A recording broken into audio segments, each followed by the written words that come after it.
Ashama harka fuune akkam jirtu dhaggeeffattootaaf daawwattoota Finfinnee Multimediyaa nagaan keenya kabajaa bakka irraa nu hordoftan maratti isin qaqqabu.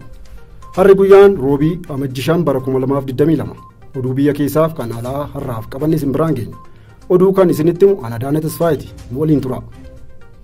Naannoo Amaaraatti godinni bulchiinsa saba Oromoo humnootii mootummaan Itoophiyaa shororkeessitoota ittiin jedhu TPLF fi waraana bilisummaa Oromoo jala turetti miidhaa cimaa kan keessummeesse ta'uun eerame.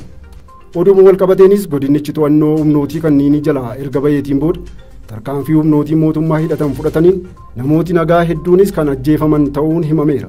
Lola akka lakkoofsa Itoophiyaatti mudde 3 fi 4 bara 2021 godhameen humnootii waraanaa mootummaa biyyattii magaalaa guddoo godinichaa kan taate Kamisee fi magaalota biroo to'annoo finciltootaa jalaa baasuun to'ataniiru jedha maddi odeeffanne. Haa ta'u malee magaaloti godinicha keessatti argaman garaagaraa to'annoo humnootii TPLF fi waraana bilisummaa Oromoo kan mootummaan Itoophiyaa shororkeessitoota jedhee waamu jalaa erga ba'aniitiin booda magaalota akka Daawwaa Caffaa Roobitii fi kanneen biroo keessatti namootni lakkoofsi isaanii 40 ol ta'u humnootii mootummaa hidhataniin kan ajjeefaman yoo ta'u namoonni kun gariin isaanii mana hidhaatii baafamanii kan ajjeefaman ta'uu hima maddi waabeffanne kun. Namoota godinicha keessatti ajjeefamanidha jechuun suuraalee fi viidiyoowwan reeffa namoota du'anii bo'oo bishaanii keessatti gatamanii mul'isanis marsaalee hawaasaa irratti bal'inaan qoodamaa kan ture ta'uun ni yaadatama. Haa ta'u malee suuraalee fi viidiyoowwan marsaalee hawaasaa irratti qoodamanii turan kanneen dhugummaa isaanii mirkaneeffachuun hanga ammaatti hin danda'amne.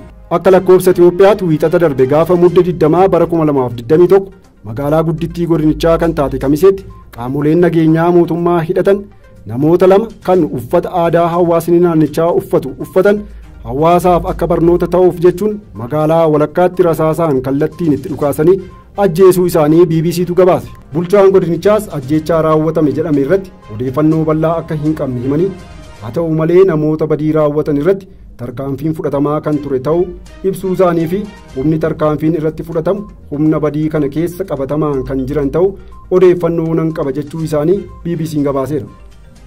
Oduu keenya biraatti yeroo ceenu aangawoonni Itoophiyaa dhalattoota Tigraay Saawud Arabiyaa irraa deebifaman hidhuu dararuu fi humnaan akka baqatan taasisaa jiraachuu isaanii Human Rights Watch ibse. Dhaabbanni mirga namoomaaf falmu kun gabaasa guyyaa roobii baaseen Saawud Arabiyaanis dhaloota Tigraay haala hamaa keessa tursuu fi humnaan biyyatti deebisuu dhaabuu qabdi jedheera. Mootummaan Itoophiyaa godaantota Saawudii irraa ari'amuun biyyatti deebi'an gara wiirtuleetti dabarsaa jiru jechuun kanneen keessaa gariin seeraan ala to'annoo jala oolaniirus jedha ibsi dhaabbati kun baase. Mootummaan Itoophiyaa gabaasa Human Rights Watch baase kan ilaalchise hanga oduun kun qindaa'utti deebii kenne hin qabu. Itoophiyaan waggaa tokko keessatti lammiilee ishee 40 ol ta'an Saawud Arabiyaa irraa galchuu himtee kan turte wayita ta'u muummichi ministeeraa Abiyyi Ahmed lammiileen Itoophiyaa Saawud Arabiyaa irraa akka deebi'an dhiibbaan taasifamu ijaarsa hidha Abbayyaan wal qabata jechuun himanii turan. Lammiileen Itoophiyaa kuma hedduutti lakkaa'aman manneen hidhaa Saawud Arabiyaa haala hammaataa fi rakkisaa ta'an keessatti hidhamuun rakkoolee hamaaf saaxilamaa jiraachuu isaanii miidiyaaleen gurguddoo addunyaa irratti beekamoo ta'an kan akka CNN, Aljazeeraa fi BBC yeroo garaagaraatti kan gabaasan ta'uun ni beekama. Godaantonni Tigraay manneen hidhaa Saawud Arabiyaa keessatti rakkoo guddaa argan wayita gara Itoophiyaatti deebi'anis hidhaatu isaan eeggate jedhu dhaabbatichatti qorattuu mirgoota godaantotaa kan ta'an Nadiyaa Hardam. Saawud Arabiyaan dhalattoota Tigraay balaaf saaxilamaniif eegumsa laachuu qabdi. Itoophiyaan ammoo godaantota deebi'anii fi seeraan ala hidhaman hunda gadhiisuu qabdi jedha ibsi dhaabbati kun baase. Itoophiyaan yeroo dhiyootti hidha haaromsa guddicharraa annisaa elektirikii maddisiisuu kan eegaltu ta'uun himame. Waajjira muummeetti gorsaa fi mari'ataa olaanaa dhimmoota lageen daangaa qaxxaamuranii fi hidha Abbayyaa kan ta'an Dr. Injiinar Silashii Baqqalaa baatii sadaasa darbee hidhichi torbanoota muraasa booda annisaa elektirikii kan maddisiisu ta'uu beeksisanii turan. Hidhaan haaromsi guddichi laga Abbayyaa irratti ijaaramaa jiru kun annisaa elektirikii meegaawaatii 700 akka maddisiisudha kan eerame. Aangawooti olaanoo ministeera bishaanii fi annisaa akka jedhanitti hidhaan kun marsaa isaa duraatiin annisaa elektirikii sadarkaa biyyoolessaatti barbaachisu keessaa 20% akka ta'e ibsaniitu jiru. Itoophiyaan hidha haaromsaa guddicha marsaa lammataa bishaan guutuu milkaa'inaan xumuruu ishee bara darbe beeksifteetti. Hojiin ijaarsa hidhichaas 82% xumurameera jechuun Dr. Injiinar Silashii Baqqalaa himaniiru. Hidhaan kun Itoophiyaa Sudaanii fi Misir waliin atakaaroo keessa akka seentu kan taasise yoo ta'u biyyoonni sadan atakaaroo kana furuuf yeroo hedduu yoo mari'atanis hanga ammaatti yaada waliigaltee waloorra hin geenye. Oduu keenya alaatti yoo ceenu gaanfa Afrikaatti ergamaan addaa Yuunaayitid Isteet Jeefrii Feeltimaan Itoophiyaatti maluu waa'ee waraana waliinii adeemaa jiru irratti aangawoota olaanoo waliin kan mari'atan ta'uun ibsame.